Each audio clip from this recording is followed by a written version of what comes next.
Hey folks, happy Friday. We're even early today. Don't get used to this. No. I'm Jill, I'm there's Deb. somewhere Deb. There. Somewhere. Yeah. Yes, Yeah. opposite. Yeah. Opposite. So And there welcome you go. to the Grief Chat with Humor and Grace. Yeah. How's your week been, my friend?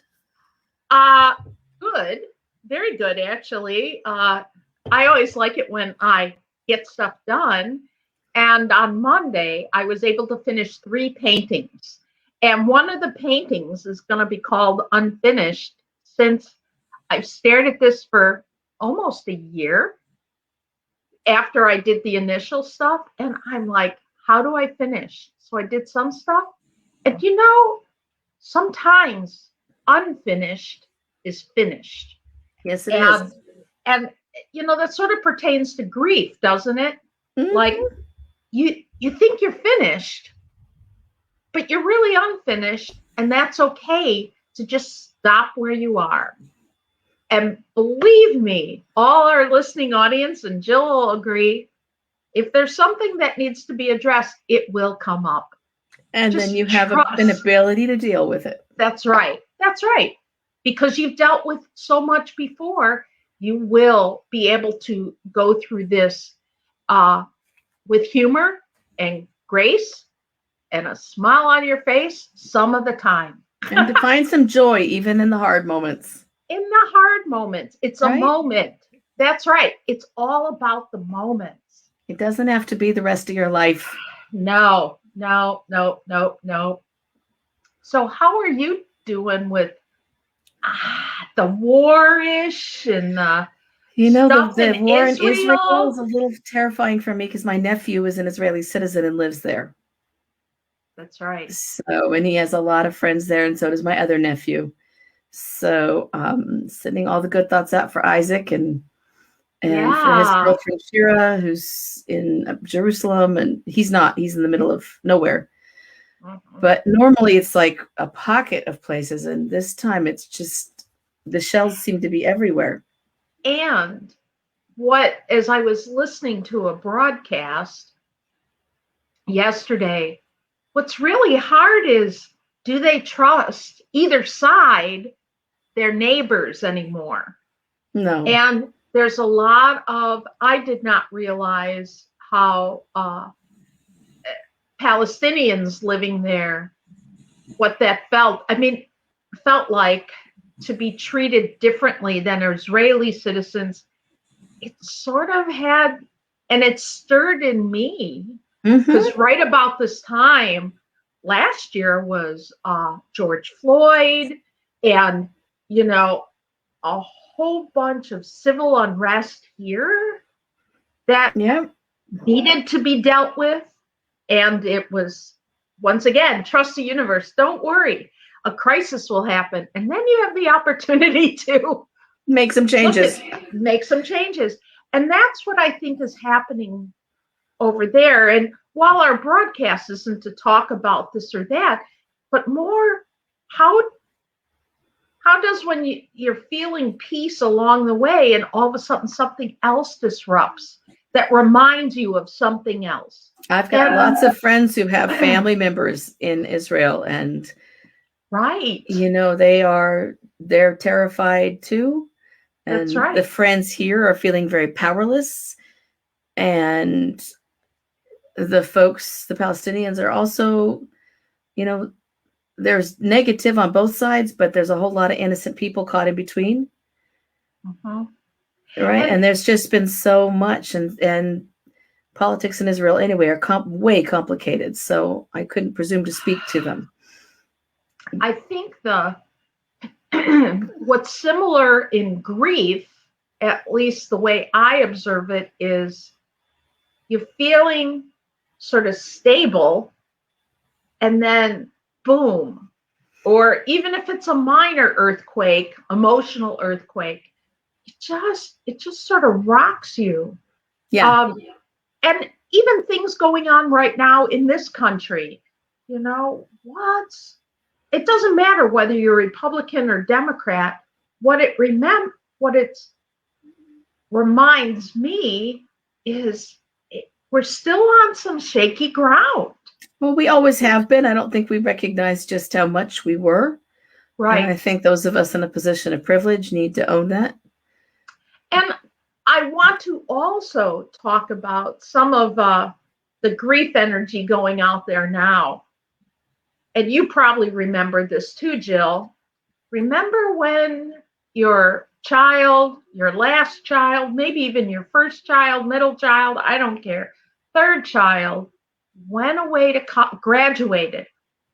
And that whole level of how you knew life is now going bye-bye. And so your kid, who's a young adult, 17, 18, is now sort of flying the coop. And you've got a bunch of, I'm going to talk only from a mom perspective because I'm not a dad, but like, oh my God, what I thought I had control over before, I don't. And I'm sad. I want to hold them. Not that I did anyway, but they're like flying the coop. And there's a bunch of mom feelings as they're preparing the party, as they're preparing this. Doesn't matter. And then the kids are like, let me go, let me go. I'm an adult. No, you're not. Oh my gosh. And you can't explain to your kids how you're feeling a sense of loss and grief. We're grieving the small people. We're grieving the sense of we've got family at home, a sense of what normal is, right? A sense of security, and at least we know when they're in at night or not in at night, right? And now even I'm one of those bad moms that when they fly the coop, I'm like, yes, go. I'm right here for you, but I need a little space. You know, I'll tell you, my daughter graduated, my stepdaughter graduated the same year, different high schools. We had a big party here. Jump ahead, we're driving her down to Carbondale.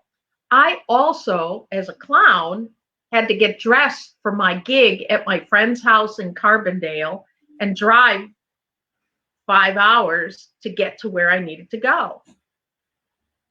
I dropped her off at college, kept it all together. I'm trying to put on a smile on my face, literally, and all of a sudden my eyes are squirting. I know.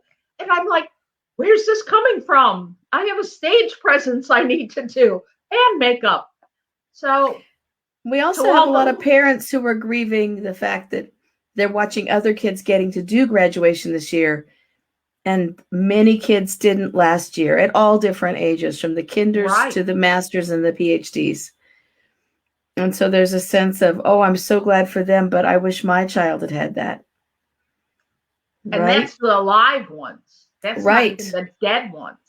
Right. So. Right. And even here we're having graduations, but only the students are invited.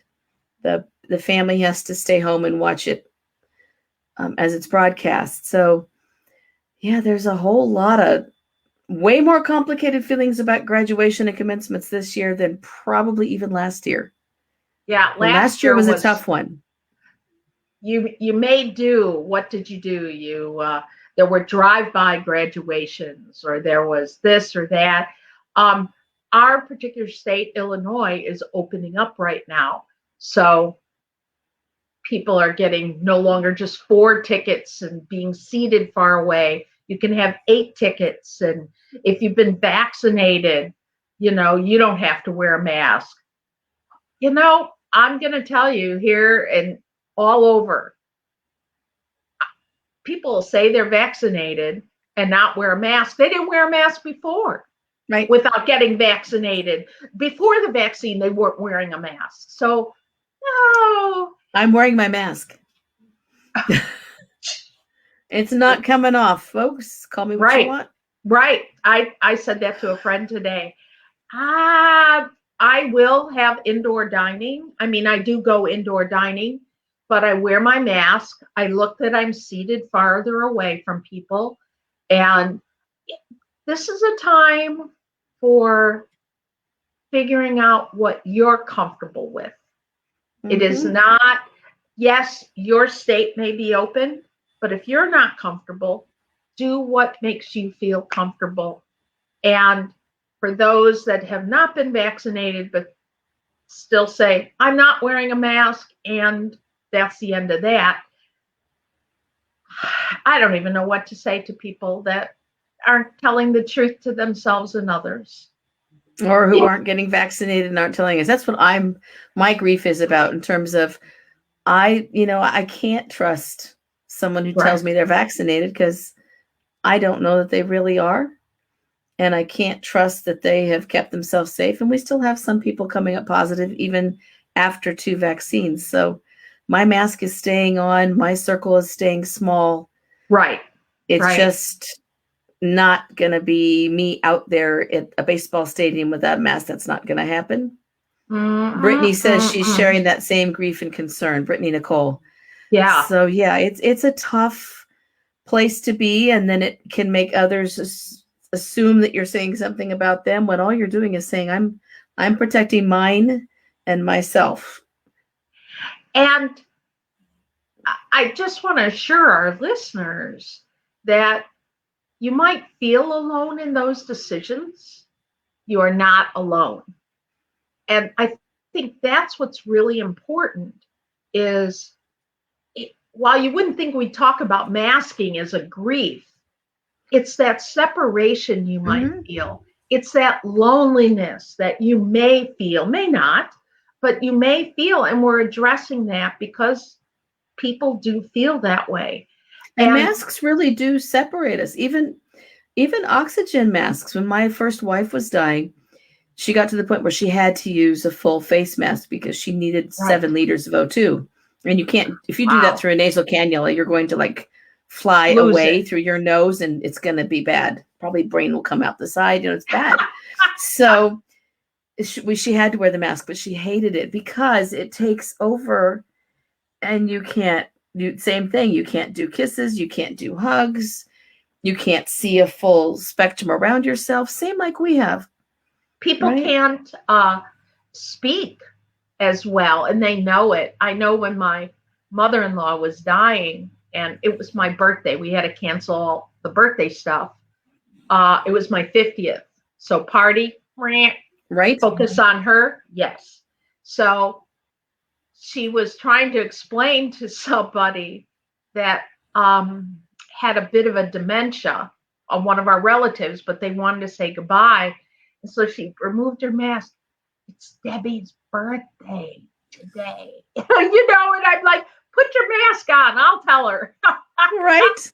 But it is that kind of separation. So it's almost like if you're choosing to not do the mainstream, that in itself is a grief. Whatever your state, your community, whatever, I think it's important. And I hope, this is why you and I started the broadcast almost a year ago.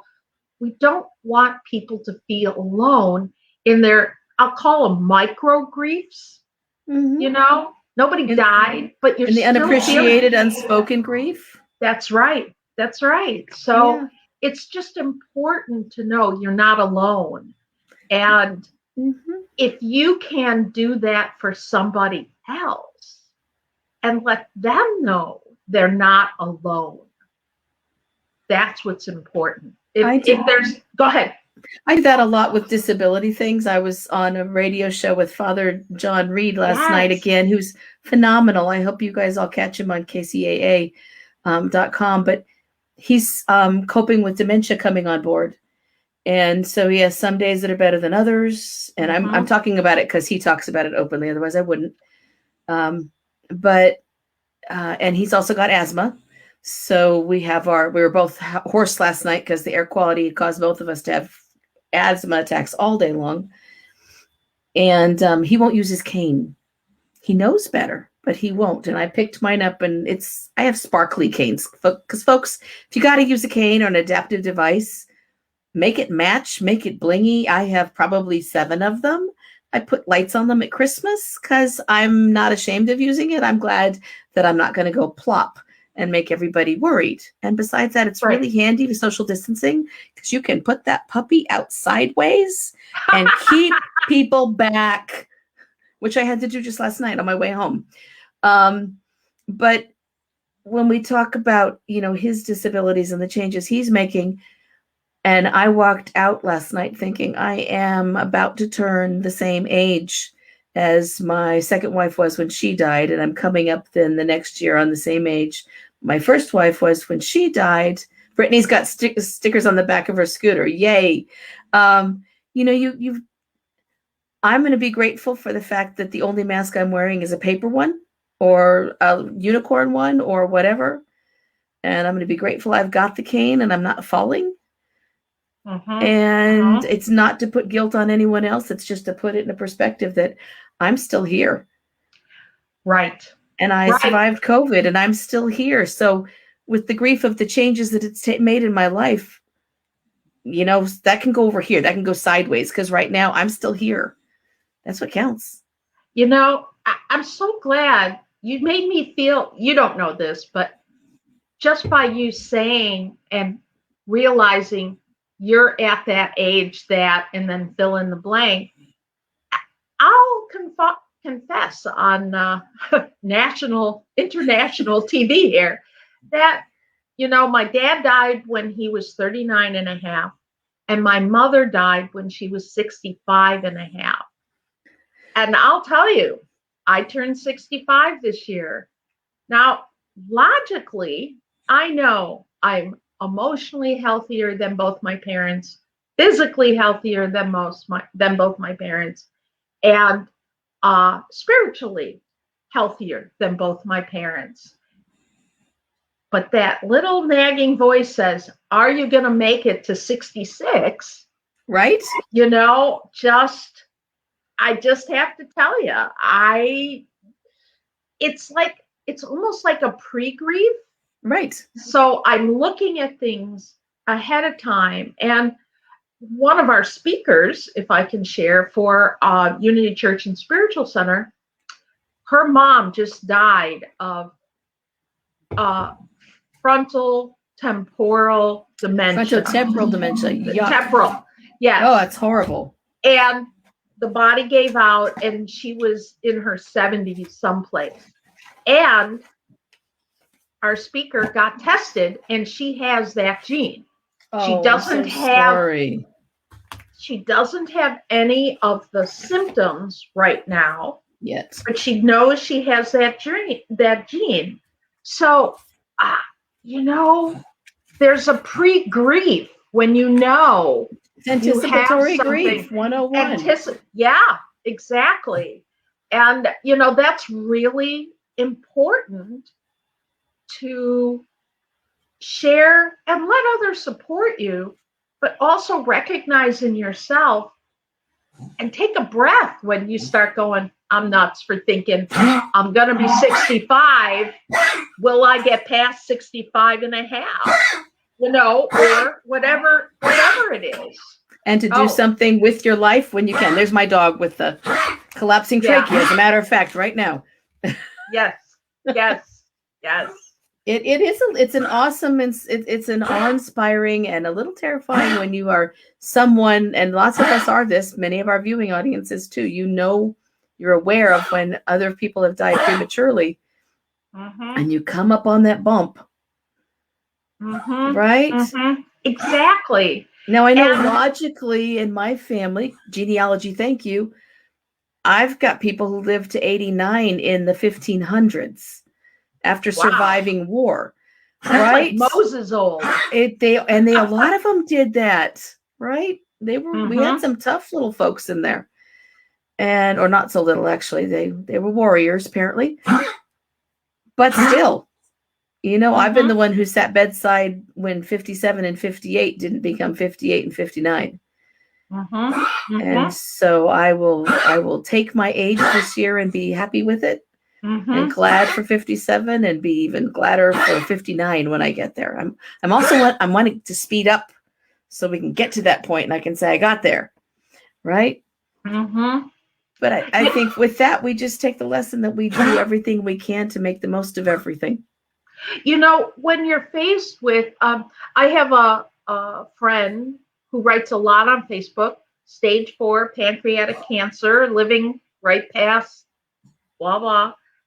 When you're faced with your mortality like this, it can adjust you in different ways. One, maybe you don't have time for being nice all the time. If someone's jerking your chain and you're like, whether it's somebody from, on the telephone, as far as like a salesperson, you might run out of nice minutes because you don't have time to be nice. You need to get to the point. And if you're being a jerk, you're being a jerk. Take other action. Or perhaps, maybe you're stopping to smell the roses a little bit more. Maybe you're savoring your food a little bit more. When you're faced with mortality, it changes you. It does. It changes. And in some ways, it's helpful. Mm-hmm. That's right. It makes you more alive. Makes you feel more alive. No, let me rephrase that. Because I know a lot of cancer survivors that I would assume they would become kinder, gentler people to others. And they become bitter and angry. They're bitter and angry. And because they haven't grieved the changes in their life, and they haven't moved to the point of saying, I'm glad that I'm still here, instead of angry that I got sick. Right. So Kathy Westgate Keaton says she wouldn't want to know about an illness if nothing could be done. And I appreciate that. I know we have one dear family friend where mom died of all the wrong negatives and positives in her cancer.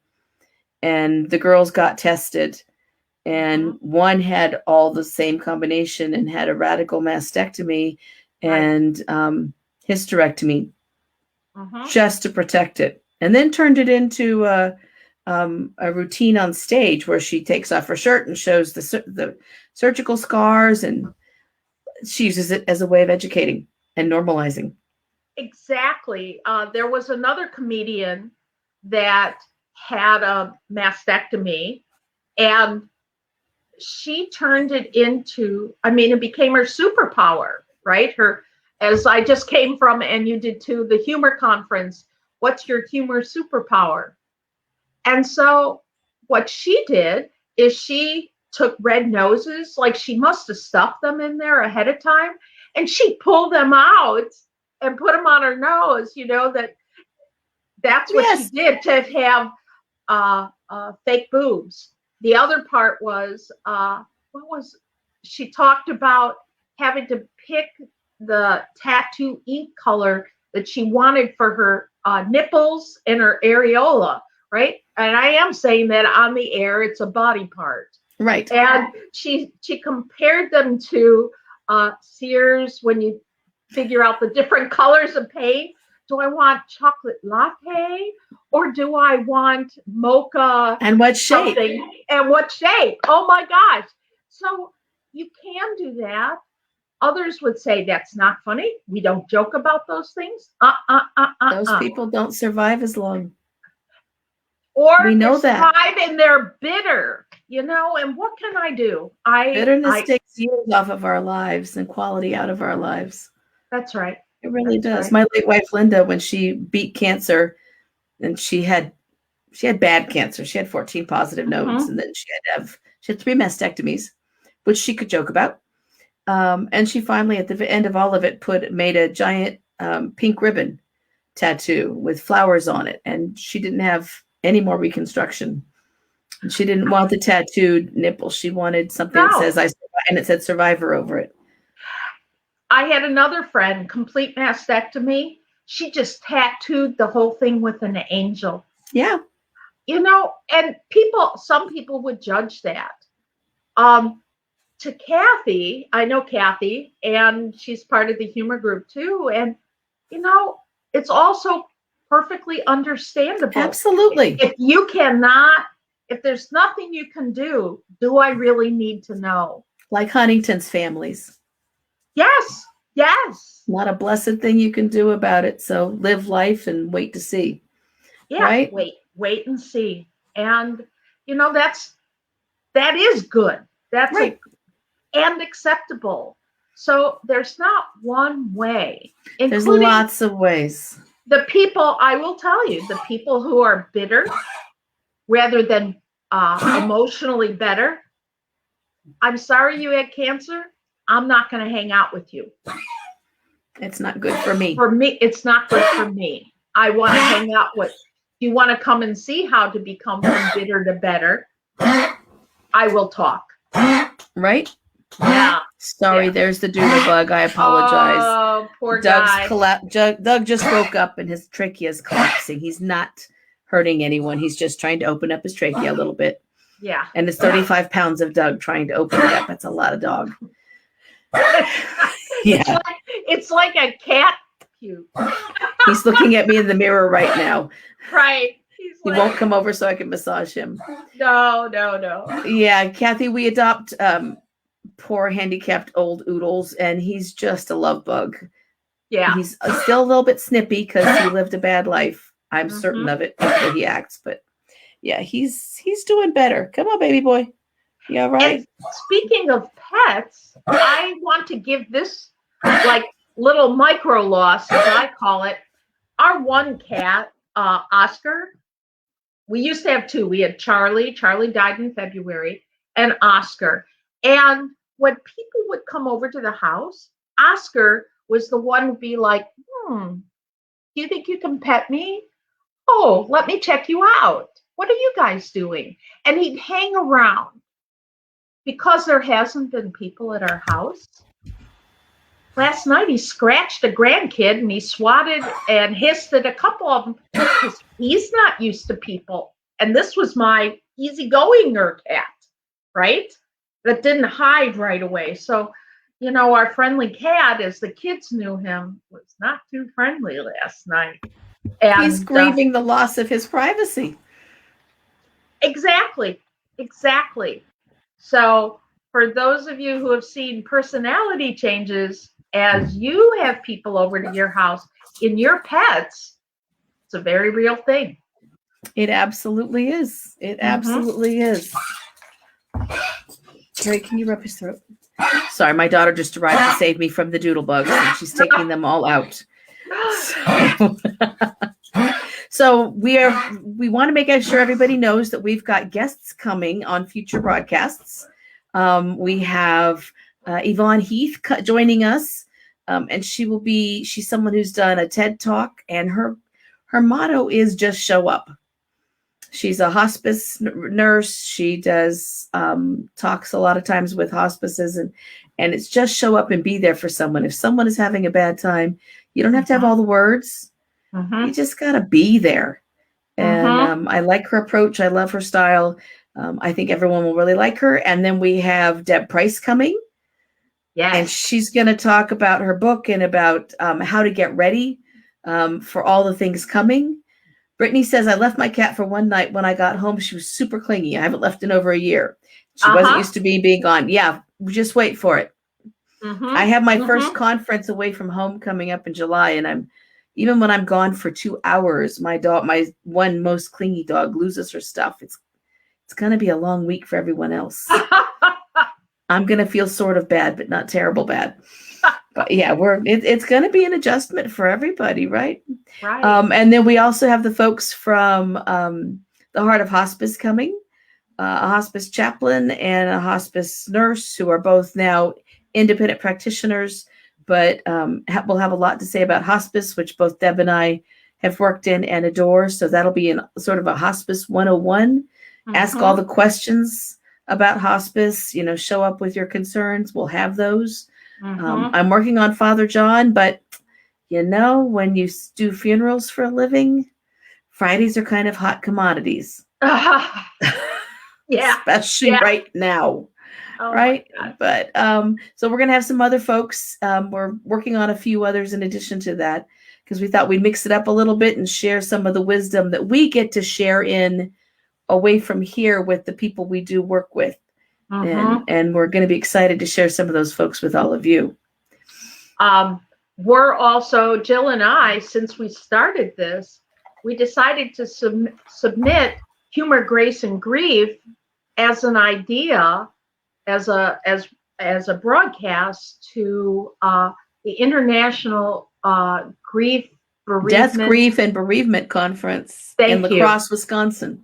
Right. And it'll be on Zoom.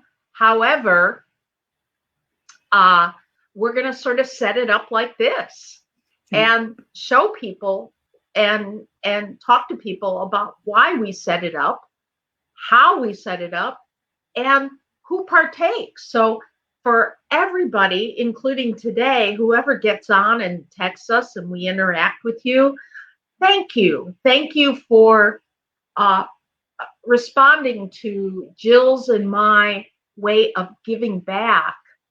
And for being here with us. Yeah, just really appreciate all of you. If you want to send us any comments about what's helped from this program or what else you'd like to see in a program, we'd love to have that, and we'll be happy to share it with the folks in Wisconsin. I personally miss La Crosse, if anyone here is from Wisconsin. Oh, it's La Crosse is such a pretty little town, and the river is beautiful, and I love being at the university. And yes, there really is an International Death, Grief, and Bereavement Conference, and it's populated by a bunch of grief people who just have a great time connecting with each other with our very warped senses of humor. So I'll be talking about intimacy loss with grief and dementia. You will be doing that. Yeah, and then we're doing this of this one. Yeah, yeah. I've been waiting 2 years because we had to cancel for COVID. And then I've got Hawaii coming up, which is the Foundations of Connection Conference for therapists. So, and it's focused around grief this year because of all the grief. And I'll be doing a short memorial service there for therapists that all of us have lost in the course of COVID. I wanted to share something. I've gotten my giveaways because, when I go to conferences, I do the giveaway thing, but I don't do normal giveaways. Because I'm chill, right? So I ordered a bunch of snarky teas. And if you don't know snarky tea, okay, there's a little bit of blue language, but there's this one. Oh. And then there's this one. Uh-huh. And this one is really good for me for conferences. Uh-huh. And this one's really good for Fridays. Wow. And this one is for making sure I get packed on time. Oh my gosh. They taste really good. They're ethically harvested. They're ecological in how they are packaged and what the packaging does afterwards. So I love all that kind of stuff. I don't like normal tchotchkes. I like useful stuff. Right. So I'm excited. It's like conference season is coming and Hawaii's almost safe because it's an island. I love how you have the yin and the yang. You sort of have the snarky and the calm of the tea. Right? I love it. And that's a woman-owned and operated company. They got themselves onto Shark Tank. And one of them was very pregnant when she showed up, and they've just done a booming business. I like to support, small companies owned by people who've pulled it together all by themselves. Jill, can you type in Snarky Teas and maybe their website for our listening audience? I don't know their website, but you can find them. Google them. They are out there. Snarky Teas. Good. Yeah, they're awesome. And you too can have a yin and yang moment. That's right.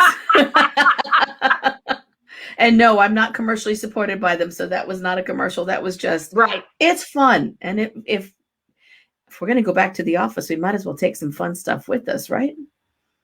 Right? Exactly. All right. So next week we will be back. We will have guesting and we will be all the fun. Perfect. Thanks. Okay. Thanks for being out there, everybody. Thank you, Jill. I'm thanking myself. I showed up. We did. So, it's Friday. We got here. Yay. High five us. All right, everybody. See you next week. Bye-bye. Bye-bye.